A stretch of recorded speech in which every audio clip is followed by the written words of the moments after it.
ازيكم يا اصحابي عاملين ايه؟ النهارده بقى اعمل لكم فيديو غريب شويه. عامل مقلب في ماما. في حاجه عندنا كده شبه الجمبري، بس هي مش جمبري، هي هنا بيسموها اسمين، صراصير البحر، وفي ناس بيسميها استاكوزة الغلابه.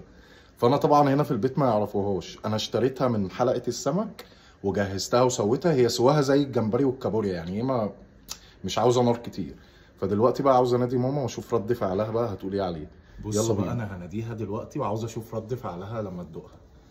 ماما ماما يا محمد، بقول لك ايه، بص عاوزك تجربي حاجه. جرب ايه؟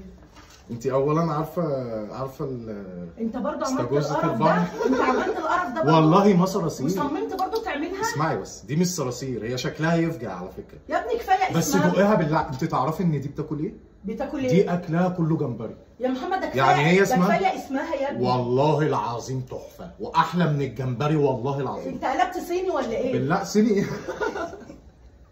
بالله عليك يا ابني شكلها ما يشجعك. دوقيها بس. بصوا يا جدعان، عشان هي طبعا مش هتطلع في التصوير، فايه انا هديها هي تدوق وهتقول رايها بقى بايه بصوتها. محمد بذمتك يا محمد. بصوا الاول شكلها عامل ازاي. يا محمد انا معاها ان شكلها يفجع، بس والله العظيم طعمها جامد جدا جدا جدا. وبعدين احنا المصريين برضو فينا حاجه غريبه، يعني اشمعنى نقينا اسم الصراصير ما نسميها اي حاجه تانيه. خدي يا ماما، بصي دوقها كده بالراحه كده وقولي رايك، وانا كمان هدوق معاك عشان ما تقوليش محمد بياكلني صراصير. هي بتتفتح من القلب يا محمد. بصي هتقشريها كده من فوق، شيلي الديل اهو. يا لهوي والله جميله قوي. يا لهوي عليك. اهو بصي، وهتشيلي الظهر كده. دي بقى يا سلام يا ماما بقى لو مبطرخه. البطروخ بتاعها تحفه اهي. يلا كلها وقولي رايك. صدق طعمها حلو يا محمد. عارف طعمها شبه ايه؟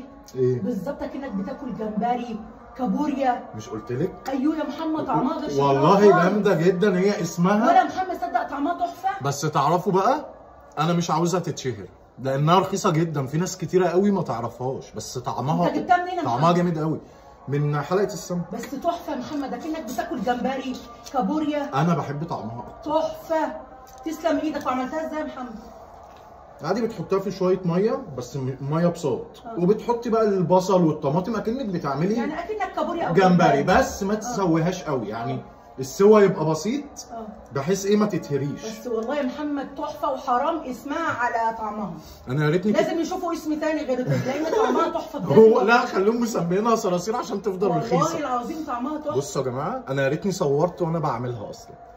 بصوا شكلها عامل ازاي. هي الصراحه شكلها واسمها مريب برضو، يعني شكلها واسمها يعملوا مشاكل. بسم الله ما شاء الله. بس تسلم ايدك يا محمد. لا والله العظيم تحفه بجد بجد. تسلم ايدك. انا من الصبح عاوز اعرف رد فعلك يا ماما. انا قلت ماما مش هتدخلني البيت لما جبتها. لا والله العظيم هي فعلا شكلها ما يشجعش ان اي حد ياكلها، بس طعمها تحفه فعلا، اكنك بتاكل جمبري بالظبط. والله العظيم كابوريا. والله انصح اي حد لو شافها يجيبها، والله جميله. يلا الحمد لله اقنعتها بيها. يلا بابا.